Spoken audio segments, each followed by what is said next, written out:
বিশ্বের অশান্তি দূর করে শান্তি ও সমৃদ্ধি প্রতিষ্ঠার কামনায় যীশু খ্রিস্টের জন্মদিন উদযাপন করছে দেশের খ্রিস্টান সম্প্রদায়ের মানুষ।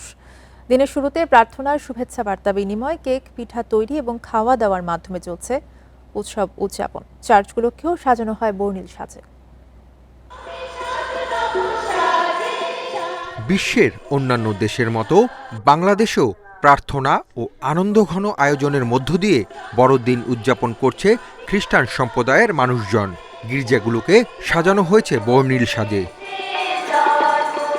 তেজগাঁয়ের হোলি রোজারিও চার্চে আয়োজন করা হয় বিশেষ অনুষ্ঠানের।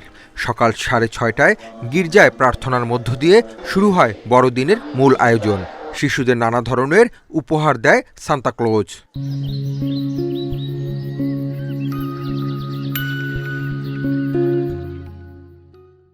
সবাইকে শুভেচ্ছা জানাই, হ্যাপি ক্রিসমাস টু অল। যিশু খ্রিস্টের কাছে আমি যেন ভালো মতো মানুষ হতে পারি এবং সামনের দিনগুলোতে বন্ধু বান্ধবদের সাথে উদযাপন করতে পারি। পাপ মুক্তি, পাশাপাশি দেশ ও বিশ্ব শান্তি কামনায় করা হয় বিশেষ প্রার্থনা। তার জন্মতিথিতে এই বড়দিনে ধরাতে নেমে আসুক শান্তি, সম্প্রীতি, আনন্দ, মানুষ সুখে শান্তিতে বসবাস করুক। শুভ বড়দিন, মেরি ক্রিসমাস। বড়দিনে বাড়িতে বাড়িতে কেক কাটা সহ আয়োজন করা হয় বিশেষ খাবারের। এছাড়াও রাজধানীর 5 তারকা হোটেলগুলোতে দেয়া হয় ছাড়। যিশু যেরকম বলেছেন প্রতিবেশীকেও নিজের মতো করে ভালোবাসো, এটা এখনো কোথাও না কোথাও মানুষের মধ্যে আছে। হয়তো হিংসা বিদ্বেষ কিছু আছে, কিন্তু আশা করছি বড়দিনের এই শুভ দিনে সকলের মধ্যে সেই পরিবর্তনটা আসবে।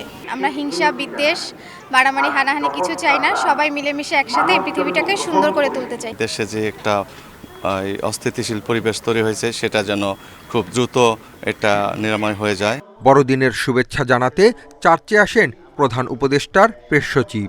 সমস্ত সম্প্রদায়, সেটা ক্ষুদ্র হোক বড় হোক, যে ধর্মীয় হোক, সবাই যেন তাদের ধর্ম, তাদের আচার অনুষ্ঠানই যাতে একদম নির্ভয়ে এবং সবচেয়ে আনন্দিত যাতে পালন করতে পারে।